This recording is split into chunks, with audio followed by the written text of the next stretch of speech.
Is it true that the Prophet Muhammad, peace and blessings be upon him, married a 9-year-old girl? Now the question stems from authentic hadiths or reports that young Ayesha radiallahu anha, she married when she was 6 or 7 years old, and that the marriage was consummated when she was 9 years of age. How do we as Muslims respond? How do Muslims respond? One Muslim is quoted as saying, "My Prophet was a gentleman and he did not marry an innocent 7 or 6-year-old or a 9-year-old girl." Now Muslims also respond by saying there are reports suggesting that the Prophet Muhammad, peace and blessings be upon him, married Ayesha radiallahu anha when she was 6 and consummated the marriage at 9.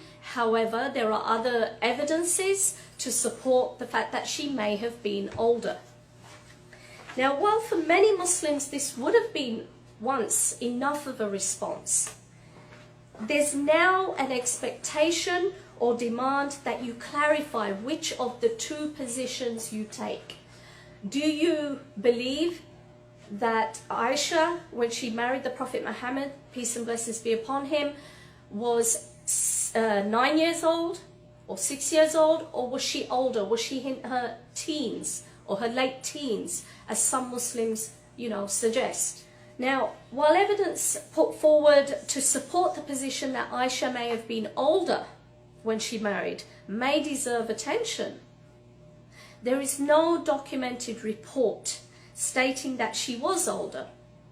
But there are reports, authentic hadiths, that do clearly state that she was 6 or 7 years old when she married and 9 years old when she consummated the marriage. My response and my position this evening at this presentation tonight is simply to say it how it is, how it was reported. And that is, yes, according to hadiths, Ayesha radiallahu anha did marry at age 6 or 7. She did consummate the marriage at age 9. And she did remain in this marriage until she was widowed for 9 years. Am I disturbed by this? Should Muslims overall be disturbed by this? Was it wrong? Was the marriage of Ayesha wrong? Was the marriage of young Ayesha, may Allah be pleased with her, at age 6 in the Arabian Peninsula 1400 years ago, was it wrong at that time, at that place? History tells us no. In its historical context, it was not wrong. How do we know this? Ayesha was married at age 6. She remained living with her parents for 3 years until the age of 9, at which point, yes, the marriage was then consummated with the Prophet Muhammad, peace and blessings be upon him, when it was socially and morally considered acceptable by all concerned. That included her parents, that included the community around her, that included Prophet Muhammad's worst enemies who were ready to assassinate him, but did not see any reason to attack him on this particular marriage or union.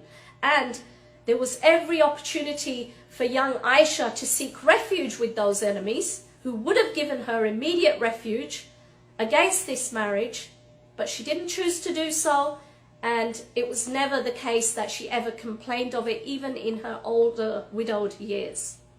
The bond between Abu Bakr and the Prophet Muhammad, peace and blessings be upon him, was already solid.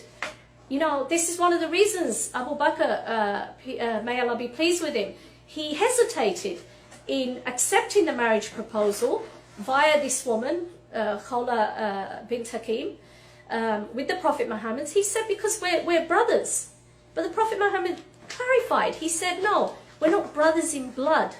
We're just brothers as in, hey bro, we're friends. We're close, we're that close, we're like brothers. So the bond was already there. So, whatever. The claim that chapter 65 verse 4 of the Quran, in conjunction with other verses, it stated that, I'll actually quote David Wood on this. He writes, if Islam allows a man to divorce a girl who isn't old enough to have her period, it follows that Islam allows a man to marry a girl who hasn't reached menses. Now notice David Wood is quite smart, I would say, in not saying a girl who hasn't reached puberty. Why? Because it is what it is. In the Quran, in that verse, it simply refers to menstruation. It simply refers to the term menstruation. It doesn't say that a girl who has not reached puberty is eligible. It doesn't even implicitly say that. She is eligible to engage sexually with a man or consummate her marriage. Yes, if you were looking at this verse at face value, yes.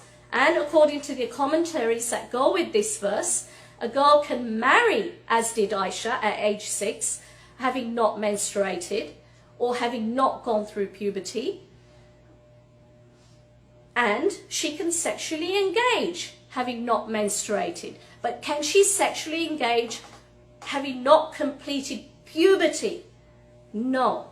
There's a difference between the terms puberty and menstruation. The two are not synonymous in this respect. There is nothing in the Quran or Islam to prohibit marriage to those who have not yet menstruated, yet it would be disingenuous, inaccurate, and dishonest to say that the Quran or other Islamic sources endorse consummation of marriage or sex with prepubescent girls. Remember, not premenstrual girls, prepubescent girls. And we know puberty does not require menstruation to be complete. Ayesha narrated, the Prophet said, it is essential to have the consent of a virgin. Ayesha said, what if the virgin feels shy? The Prophet said, her silence then means her consent.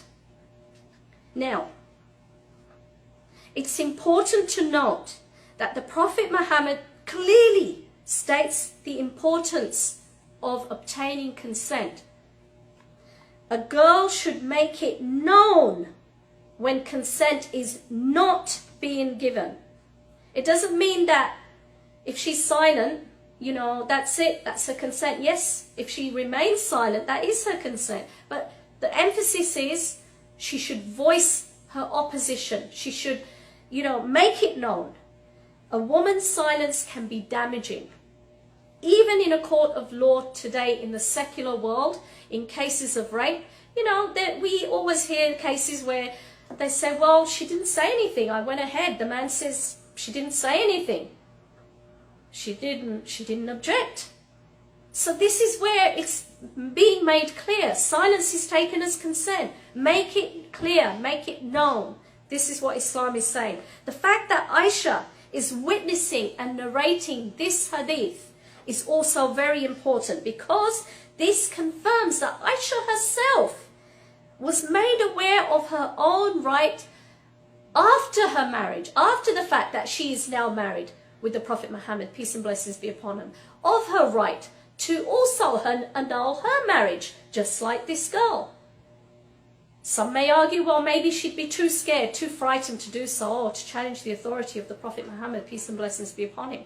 Why wouldn't she be able to challenge it? There were many enemies of the Prophet who would gladly give her refuge and fight the Prophet for her right and challenge him against his own word of annulling this other young girl's marriage.